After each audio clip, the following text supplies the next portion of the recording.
1938, New York City, the beginning of the golden age of comic books, an era which introduced us to the superhero archetype. Imagine playing an economic board game in which you publish and compete against other comic book publishers in New York City during that golden age of comic books. That game is Age of Comics, The Golden Years by Lirius Games. This is not a paid promotion. I bought this game as an educator. Microeconomic concepts within the game include theory of the firm. Comic book publishers operate within the market structure of duopoly if it's a two-player game. However, if it's a 3 to 4-player game, the market structure is oligopoly. In addition, game theory is present through the strategic behavior of the competing firms. Production concepts within the game include the role of the entrepreneur to organize factors of production through the employment and costs of labor and capital resources, product differentiation and non-price competition, competing substitutes, sales and marketing, job training as a positive production externality.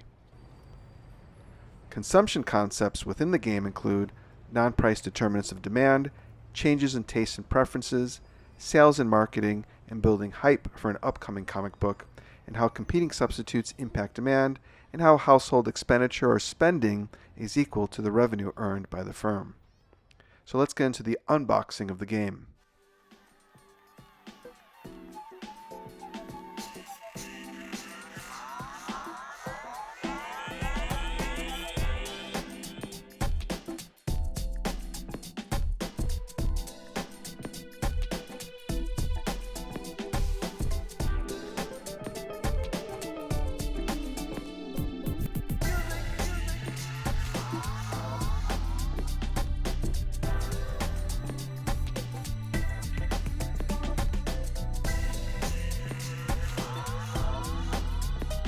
The game includes the following game components: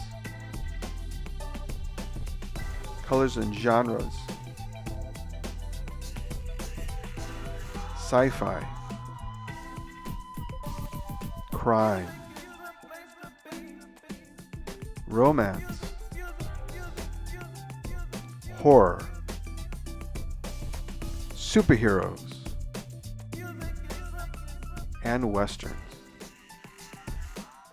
Rip-off cards representing cheaper comic book substitutes are in the game as well. Here we have the game setup, comic book firms and meeples. Player actions include hiring writers and artists, developing original comics, developing story ideas, printing comics, collecting sales revenue, and royalties.